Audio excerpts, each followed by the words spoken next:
이 시편 91편은 삶의 여러 어려움 가운데서도 하나님을 찾고 하나님을 온전한 마음으로 예배하는 사람들에게 확고한 소망과 큰 격려를 주시는 하나님의 약속의 말씀입니다.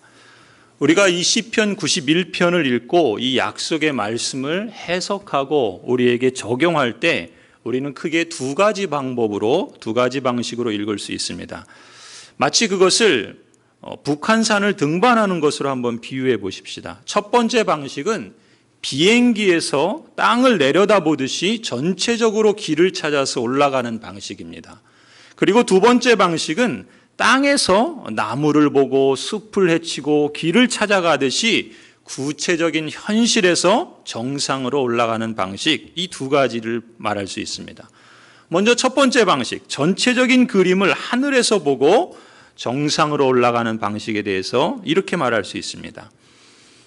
우리의 삶은 온갖 위협이 도사리는 세상입니다. 그러한 세상에서 가장 안전하고 가장 평안한 삶의 길은 주 여호와를 나의 피난처로 삼고 전능하신 하나님의 그늘 아래 거하는 것이라 하나님께서 말씀하십니다. 사실 언제 어디서 닥쳐올지 모르는 삶의 불행은 갑자기 찾아오곤 합니다. 밤에는 질병이 가만히 찾아오고 낮에는 사냥꾼의 화살이 갑자기 날아듭니다. 3절 말씀이 그런 것이죠. 사냥꾼의 덫이 있고 죽을 병이 찾아오기도 합니다. 그래서 5절 6절 표현처럼 잠시도 사람은 평화를 누리지 못하고 언제 찾아들지 모를 재앙 때문에 밤낮 두려움과 염려에 사로잡혀서 살게 만드는 그런 세상을 살고 있습니다. 그러나 시편 91편은 이렇게 말씀하는 겁니다. 1절 말씀에 전능하신 하나님의 그늘 아래 머무는 사람, 주 여호와를 나의 피난처로 나의 요새로 삼은 사람은 안전하다 하나님께서 선포하십니다. 가장 높으신 분의 보호를 받으면서 사는 너는 전능하신 분의 그늘 아래 머무를 것이다. 나는 주님은 나의 피난처, 나의 요새, 내가 의지할 하나님이라고 말하겠다. 4절 말씀을 보면은 마치 암탉이 그 병아리를 그 날개 아래 모으고서 그 깃으로 덮어 보호하시는 것처럼 주님께서는 그 은총의 날개를 펴셔서 방패와 갑옷이 되어주시기 때문에 주를 피난처로 삼는 사람, 전능하신 분의 그늘 아래 사는 사람은 안전하다라고 말씀하고 있는 것입니다. 언약의 신실하신 주 여호와 하나님께서는 많은 피난처 중에 하나가 아닙니다.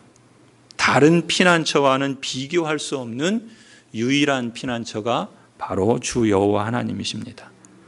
그런데 인생의 길을 가다 보면 여기저기서 돌뿌리를 만나게 되죠. 평탄한 길을 걷는 것 같다가도 뜻하지 않은 돌뿌리에 넘어질 수가 있습니다. 때로는 곳곳에 마치 맹수가 또 독사와 같은 그런 위험이 도사리듯 위험을 우리에게 줄 때가 있습니다. 그런데 11절에서 그렇게 말씀합니다. 주 여호와는 천사들을 보내서 주 여호와를 피난처로 삼는 자를 지켜주시겠다라고 말씀하십니다. 그가 천사들에게 명령하여 너가 가는 길마다 너를 지키게 하실 것이다. 너의 발이 돌뿌리에 부딪히지 않게 천사들이 그들의 손으로 너를 붙들어 줄 것이다. 너가 사자와 독사를 짓밟고 다니고 새끼 사자와 살모사를 짓이기고 다니게 하여 주실 것이다. 하나님께서 이렇게 말씀하십니다. 따라서 아무리 위험한 인생길이라도 혼자 걷지 않고 전능하신 하나님과 동행하는 사람은 두려워할 것이 없는 것이죠. 9절 말씀에 말합니다. 너가 주 여호와를 너의 피난처로 삼았으니 가장 높으신 분을 너의 거처로 삼았으니 너에게는 어떤 불행도 찾아오지 않을 것이다. 너의 장막에는 어떤 재앙도 가까이 하지 못할 것이다. 이처럼 주님을 알고 주님을 사랑하고 주님을 신뢰하는 사람은 주님의 구원을 경험할 것이다. 이것이 14절부터 하시는 말씀입니다. 하나님께서 말씀하십니다. 그가 나를 간절히 사랑하니 내가 그를 건져주겠다. 그가 나의 이름을 알고 있으니 내가 그를 높여주겠다. 그가 나를 부를 때에 내가 응답하고 그가 고난을 받을 때에 내가 그와 함께 있겠다. 내가 그를 건져주고 그를 영화롭게 하겠다. 내가 그를 만족할 만큼 오래 살도록 하고 내 구원을 그에게 보여주겠다. 하나님의 말씀이십니다.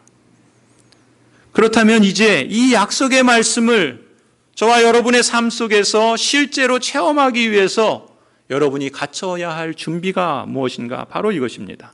하나님은 언약 백성들이 일시적인 도움만을 목적으로 하나님을 찾기보다 늘 가까이 주님을 신뢰하고 주님을 찾고 주님을 사랑하기를 원하십니다.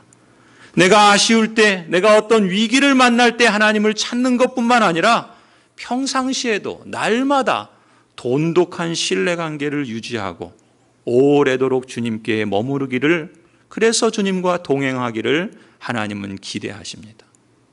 저는 여러분을 위해 이렇게 도고의 기도를 드립니다. 하나님, 세상의 난리와 질병의 확산과 전쟁의 소문으로 두려워하는 심령들을 굳게 지켜주십시오. 어디에 있든 언제이든 매 순간 지속적으로 하나님을 신뢰하고 의지하게 해주십시오. 주님을 무엇보다 가까이 하는 마음을 우리 안에 충만하게 하여 주옵소서. 여호와를 나의 피난처로 삼는 사람에게는 하나님께서 이러한 약속의 말씀을 실감하게 해주실 줄 믿습니다. 두 번째 방식이 있습니다. 이 시편 91편을 읽고 적용하는데 앞서 산 정상에 오르는 것에 비유했죠. 구체적인 현실에서 정상으로 올라가는 방식이라고 말할 수 있는데, 보통 산이나 공원 같은 데 가면은 그 입구에 지도가 있죠. 그 지도에 보면은 그 정상으로 올라가는 여러 등산로를 그 지도에서 보여줍니다. 어떤 것은 구간으로 색깔을 달리해서 보여주기도 하고, 또 곳곳에 이정표를 세워서 안내해 주기도 합니다. 그래서 그 이정표와 그 구간을 따라서 잘 따라가다 보면 정상에 안전하게 올라갈 수 있지요. 마치 그런 방식으로 우리가 이 시편 91편도 그렇게 해석할 수가 있는 겁니다. 이 91편을 자세히 보시면 이 말씀을 잘 해석하고 적용할 수 있도록 안내하는 구간들과 이정표 같은 장치들을 여러 군데 두고 있습니다. 그래서 먼저 전체적으로 이 본문 전체를 세 구간으로 나눌 수 있어요. 화면을 보시면 1절부터 8절까지가 첫 구간입니다. 그 내용은 하나님의 약속의 말씀이에요. 그리고 9절부터 13절까지는 두 번째 구간이에요. 이것은 신자의 고백을 담고 있습니다. 그리고 세 번째 마지막 구간은 14절에서 16절인데 이것은 하나님의 대답이에요. 어떻게 이 세 구간으로 나눌 수 있는가? 각각의 숨겨둔 이정표를 보면 알 수 있습니다. 본문에는 크게 두 가지의 이정표가 있어요. 첫 번째 이정표는 피난처라는 단어입니다. 2절을 보시면은 나는 주님께, 주님은 나의 피난처, 나의 요새, 내가 의지할 하나님이라고 말하겠다. 주님은 나의 피난처라 라는 말을 사용하고 있어요. 그런데 9절에도 보시면 피난처라는 말이 나옵니다. 너가 주님을 너의 피난처로 삼았으니 가장 높으신 분을 너의 거처로 삼았으니. 2절과 9절에서 같은 피난처라는 단어를 사용하고 있어요. 그러니까 이 시편 91편은 전체적으로 핵심 내용이 주님은 나의 피난처시다. 이것이 핵심 내용인 거예요. 그러니까 1절부터 8절까지가 한 단락이고 9절부터 그 이후가 한 단락이라는 것으로 우리가 구분할 수가 있습니다. 또 하나의 이정표가 있어요. 그것은 말한다라는 단어예요. 9절을 개역개정 성경으로 보시면, 우리는 지금 새 번역으로 보잖아요. 개역개정 성경을 보면 이렇게 기록합니다. 너가 말하기를 여호와는 나의 피난처시라 하고 지존자를 너의 거처로 삼았으므로. 9절에서는 개역개정에 너가 말한다라는 표현을 쓰고 있어요. 그러니까 신자가 말한다라는 거예요. 신자가 여호와는 나의 피난처입니다, 그렇게 삼았다라는 것이에요. 그런데 14절을 또 개역개정을 보시면 하나님이 이르시되 그가 나를 사랑한즉 내가 그를 건지리라, 그가 내 이름을 안즉 내가 그를 높이리라. 14절은 어떻게 시작하냐면 하나님이 말씀한다라고 시작하세요. 그러니까 9절에서는 신자가 말하는 내용이 쭉 이어지는 것이고, 그 다음에 14절부터는 하나님이 말씀하시는 내용이 쭉 이어지고 있다는 거예요. 그러니까 9절부터 13절까지는 신자의 고백을 말하는 것이고요. 14절부터 끝절 16절까지는 하나님의 대답이라고 말할 수 있어요. 자, 그러면 앞에 두 가지 이정표, 피난처라는 말과 말한다라는 두 단어를 통해서 이 시편 91편 전체를 정리하면 이렇게 말할 수 있어요. 첫 구간 1절부터 8절까지라고 그랬죠. 어떤 내용입니까? 주님은 나의 피난처이십니다. 주님은 나의 피난처이시기 때문에 그 그늘 아래 머무르는 사람을 주님께서 안전하게 지켜주십니다. 이것이 하나님이 주시는 약속의 말씀이에요. 그래서 1절부터 8절까지는 이 약속을 말하고 있습니다. 그리고 9절부터 13절은 그 약속에 대해서 어떤 약속이요? 주님은 나의 피난처다라고 하는 이 말씀을 신자가 듣고 나름대로 그 말씀을 해석해서 고백하는 내용이 9절부터 13절 내용이에요. 그리고 마지막 14절부터 16절까지는 그 신자의 고백에 대해서 하나님께서 대답해 주시는 내용으로 세 가지 단락으로 구분할 수가 있습니다. 그럼 좀 더 자세하게 하나씩 살펴보겠습니다. 첫 번째 단락 1절부터 8절까지는 뭐라고 그랬습니까? 하나님의 약속의 말씀이라고 그랬어요. 하나님의 약속의 말씀은 선명하고 단호합니다. 주 여호와는 나의 피난처시다. 나의 요새시다. 내가 의지할 하나님이시다. 그래서 주 여호와 하나님을 피난처로 삼는 사람은 1절 가장 높으신 분의 보호를 받으면서 산다. 그러한 사람은 전능하신 분의 그늘 아래 머무른다. 하나님의 약속의 말씀은 선명합니다. 주 여호와를 피난처로 삼는 사람에게 하나님께서 그를 보호하실 것이다. 전능하신 분의 그늘이 그를 안전하게 지켜주실 것이다. 이것이 하나님의 약속의 말씀입니다. 그래서 그러한 사람에게 어떤 축복을 주시는가? 3절부터 7절까지가 그 약속의 축복의 내용이에요. 쭉 한번 보십시다. 정녕 주님은 너를 사냥꾼의 덫에서 빼내주시고 죽을 병에서 너를 건져주실 것이다. 주님이 그의 깃으로 너를 덮어주시고 너도 그 날개 아래로 피할 것이니 주님의 진실하심이 너를 지켜주는 방패와 갑옷이 될 것이다. 그러므로 너는 밤에 찾아드는 공포를 두려워하지 않고 낮에 날아드는 화살을 무서워하지 않을 것이다. 흑암을 틈타서 퍼지는 전염병과 백주 대낮에 새 덮치는 재앙도 두려워하지 말아라. 내 왼쪽에서 1000명이 넘어지고 내 오른쪽에서 10,000명이 쓰러져도 너에게는 재앙이 가까이 오지 못할 것이다. 오직 너는 너의 눈으로 자세히 볼 것인데 악인들이 보응을 받는 것을 보게 될 것이다.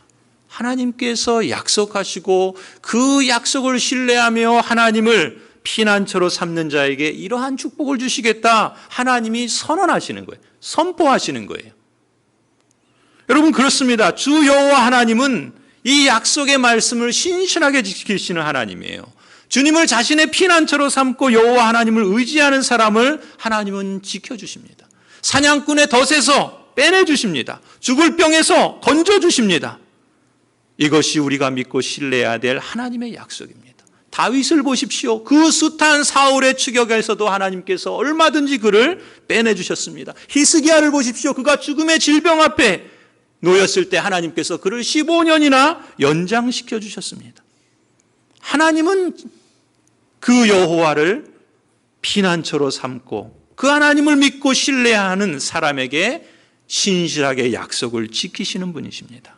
이것이 우리가 믿고 신뢰해야 할 하나님의 약속인 것입니다. 그리고 언약에 신실하신 하나님은 이 축복을 여러분에게도 주 여호와를 피난처로 삼는 여러분에게도 이 축복을 주실 줄 믿습니다. 자, 그런데 두 번째 단락을 보세요. 9절부터 13절입니다. 이러한 하나님의 약속의 말씀을 들은 신자가 어떤 반응을 보였는가? 그 약속의 말씀을 나름대로 해석을 합니다. 그게 이 9절부터 13절의 내용이에요. 하나님의 약속의 말씀을 듣고 이 신자가 어떻게 해석하고 어떻게 고백하는지를 보십시오. 먼저 이 신자는 그렇게 대답합니다. 그렇습니다, 주님. 주님의 약속은 맞습니다. 신실합니다. 주 여호와를 피난처로 삼는 자에게 하나님께서 복을 주심이 확실합니다. 9절을 보세요. 내가 이건 이제 신자의 고백이니까 나로 이제 표현하겠습니다. 내가 주님을 내 피난처로 삼았으니, 가장 높으신 분을 나의 거처로 삼았으니 내게는 어떤 불행도 찾아오지 않을 것이다. 내 장막에는 어떤 재앙도 가까이 하지 못할 것이다. 이 신자는 고백하는 거예요. 주님을 나의 피난처로 삼았으니, 가장 높으신 분을 나의 거처로 삼았으니 이제 더 이상 어떠한 불행도 내게 찾아오지 않을 것이다. 어떠한 재앙도 내게 가까이 하지 못할 것이다. 이렇게 해석하고 그것을 고백하고 있는 것입니다. 그리고 이 신자는 계속해서 또 이렇게 고백해요. 11절을 보세요. 주 여호와가 천사들에게 명하셔서 내가 가는 길마다 나를 지키게 하실 것이니 나의 발이 돌뿌리에 부딪히지 않게 천사들이 그들의 손으로 나를 붙잡아 주실 것이다. 내가 사자와 독사를 짓밟고 다니게 하시고 사자 새끼와 살모사를 짓이기고 다니게 하실 것이다. 이 신자는 하나님의 약속의 말씀을 듣고 이렇게 해석해서 고백하고 있는 것입니다. 그런데 성도 여러분 이 말씀을 하나님의 말씀이니까 그러려니 하고 그냥 넘어가지 마십시오.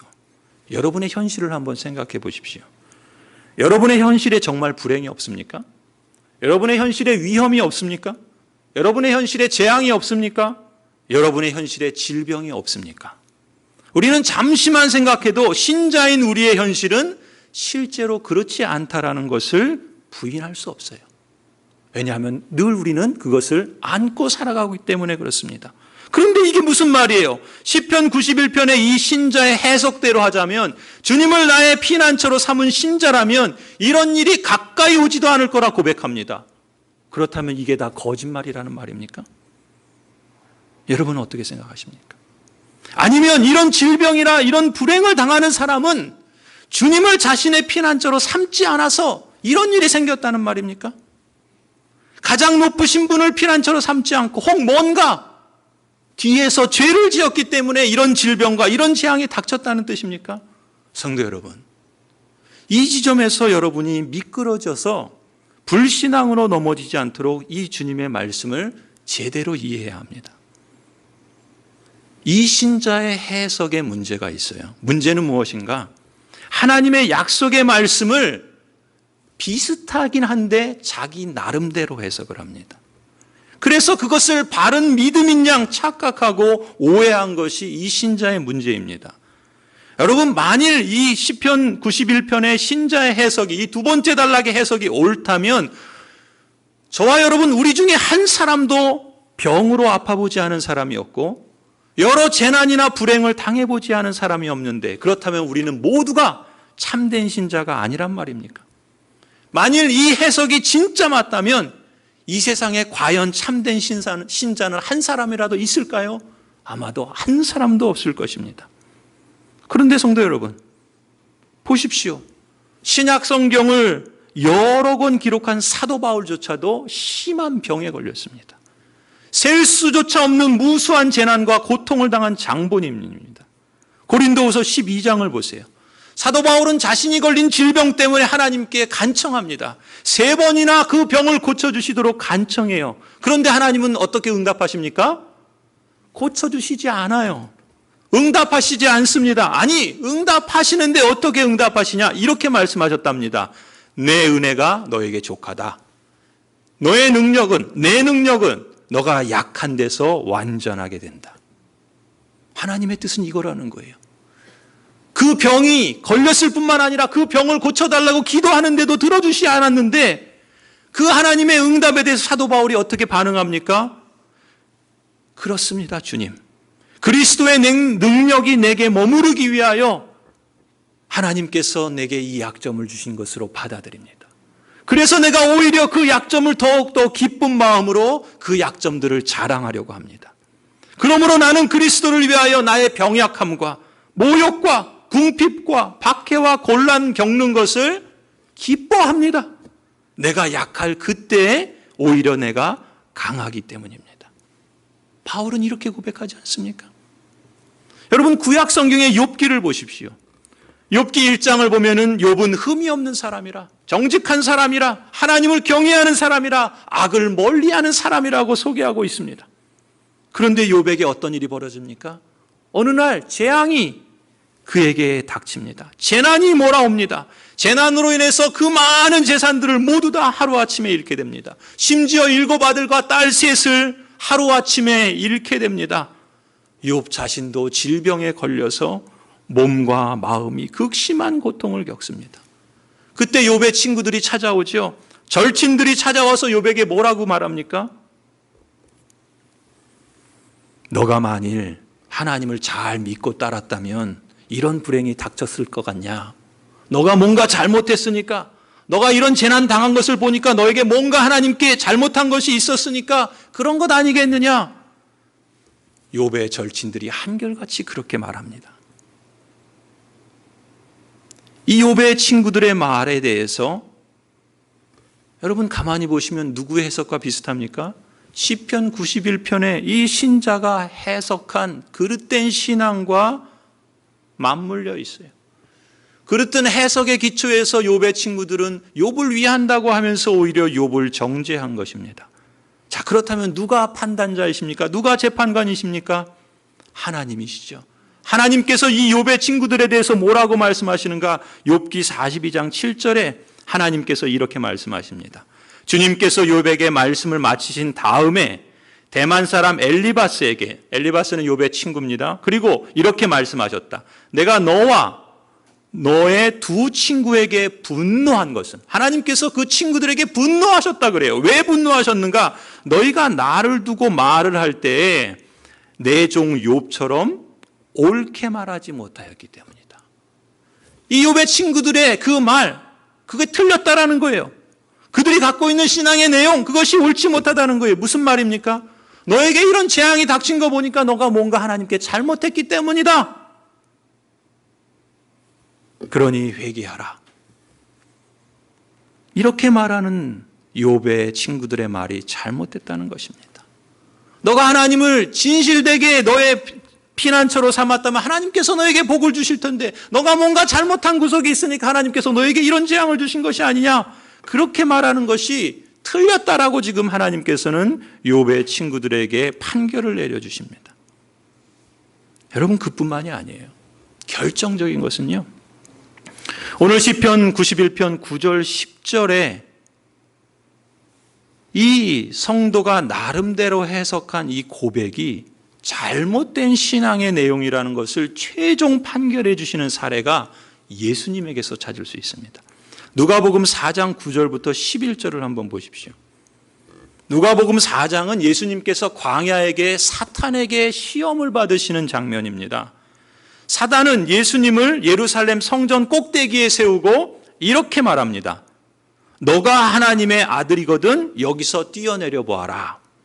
그러면서 이 사탄은 오늘 본문 91편 11절 12절을 인용하면서 예수님에게 이렇게 시험해요. 그게 무슨 내용입니까? 하나님이 너를 위하여 자기 천사들에게 명해서 너를 지키게 하실 것이다. 그들이 손으로 너를 떠받쳐서 너의 발이 돌에 부딪히지 않게 할 것이다. 이게 무슨 내용이에요? 지금 이 91편의 신자가 여호와는 나의 피난처다. 그래서 그 여호와께서 나를 건져주시고 보호하실 것이다 라는 이 하나님의 약속의 말씀을 듣고 나름대로 해석을 했어요. 그러면서 그 해석한 말 가운데 11절 12절이 내용인데 그걸 누가 인용한다고요? 사탄이 인용합니다. 어떤 의도에서 인용합니까? 예수님을 시험에서 넘어지게 하기 위해서 인용할 때 이 말을 사용합니다. 무슨 얘기예요? 사탄은 이 시편의 신자가 자기 나름대로 해석한 이 고백이 그릇된 신학이라는 걸 안 거예요. 잘못된 해석이라는 걸 알고 있는 겁니다. 그래서 그럴듯하게 성경을 인용하긴 하는데 사단은 어떤 의도로 갖고 있습니까? 예수님을 걸려 넘어지게 하려는 거예요. 예수님을 시험하는 겁니다. 그런 내용으로 지금 이 신자의 해석을 인용하고 있습니다. 하나님이 너를 위하여 천사들에게 명하셔서 너를 지키게 하실 것이다. 너를 떠받들어서 너의 발이 돌에 부딪히지 않게 하실 것이다. 이에 대해서 예수님께서 어떻게 말씀하십니까? 누가복음 4장 12절 말씀이에요. 예수께서 악마에게 대답하셨다. 성경에 기록하기를 뭐라 말씀하십니까?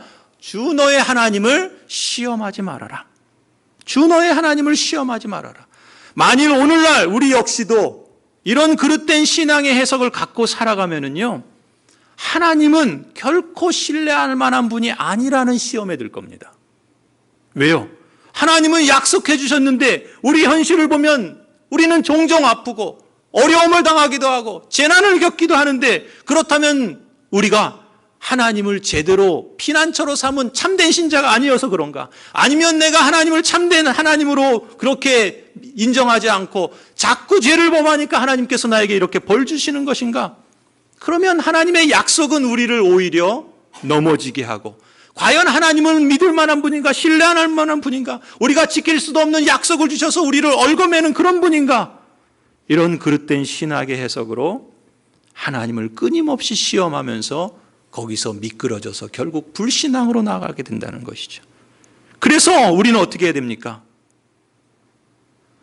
예수님처럼 단호하게 선언해야 됩니다. 그릇된 신학의 해석으로 주 너의 하나님을 시험하지 말아라. 주 너의 하나님을 시험하지 말아라. 성도 여러분, 그렇다면 이 그릇된 해석을 바로잡고 첫 번째 단락에서 주신 이 약속의 말씀을 바르게 믿고 살아가는 방식은 무엇이겠습니까? 그게 세 번째 단락이에요. 하나님께서 그에 대한 대답으로 바른 길로 안내하시도록 이정표를 주시는데, 그게 세 번째 단락의 하나님의 대답입니다.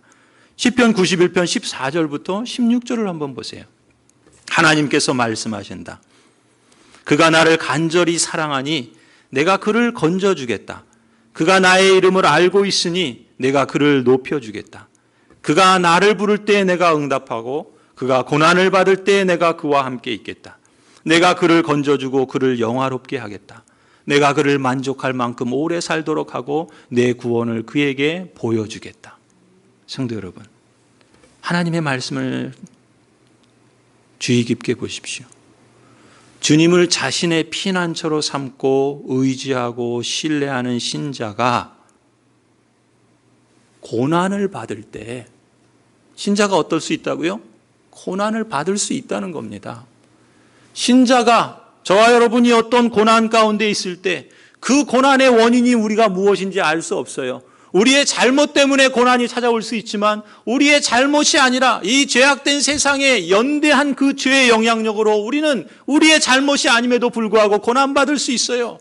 우리는 그 고난의 원인을 다 알지 못합니다. 그런데 우리에게는 고난이 올 수 있다는 거예요. 그 고난을 받을 때 하나님께서 어떻게 하시겠다 하십니까? 그 신자와 함께 있겠다 말씀하십니다. 그를 그 고난에서 건져주시겠다. 그 고난 가운데서 건져주시겠다 그래요. 그 고난이 찾아오지 않도록, 그 고난이 없도록 그렇게 말씀하시지 않아요. 그 고난을 능히 통과하게 하셔서 그를 영화롭게 하겠다 이렇게 선포하십니다. 그래서 주 여호와 하나님께서 그 신자를 만족할 만큼 오래 살도록 하시겠다. 여호와의 구원을 그 신자에게 보여주겠다. 하나님은 단언하십니다. 성도 여러분, 신자라고 불행이나 재앙이 찾아오지 않는 것은 아닙니다. 성령으로 충만한 사도 바울을 보십시오. 하나님을 경외하고 악을 멀리한 욥을 보십시오. 심지어 하나님의 아들이신 예수님마저도 고난을 당하셨습니다. 심지어 죽임까지 당하셨습니다. 그럼에도 불구하고 우리는 주 여호와 하나님을 나의 피난처로 삼고 의지해야 합니다. 무엇보다 고난 가운데 주님을 신뢰해야 합니다.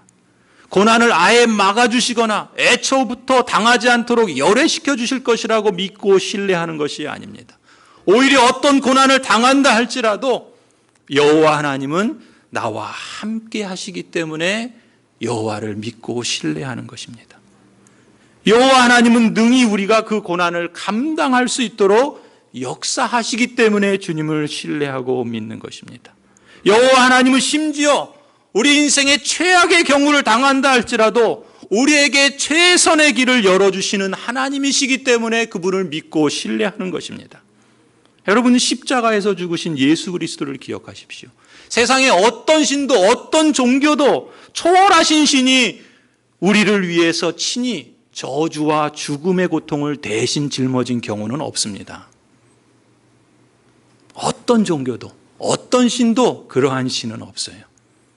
예수 그리스도께서는 그 저주를 친히 담당하십니다. 그 모욕의 십자가에서 숨이 끊어지는 그 죽음의 순간까지 철저히 하나님 아버지를 신뢰합니다. 자신의 영혼을 성부 하나님께 맡깁니다. 인생에게 가장 최악의 일인 죽음 가운데서도 하나님은 가장 놀라운 구원의 역사를 우리에게 이루어 주신 것입니다. 하나님을 철저히 신뢰한 예수 그리스도는 이로써 구속의 역사를 성취하셨고 기쁨과 영광을 가져오셨습니다. 동일하신 여호와 하나님께서 주님을 자신의 피난처로 삼는 모든 신실한 신자들에게 구속의 역사를 완성하실 것입니다. 중단 없는 기쁨과 영원한 영광을 저와 여러분에게 이루어 주실 것입니다. 우리의 피난처이신 주 여호와 하나님이 오늘 고난을 통과하는 저와 여러분, 우리 모든 믿음의 식구들 위해 함께해 주시기를 주님의 이름으로 간절히 축원합니다. 기도하시겠습니다.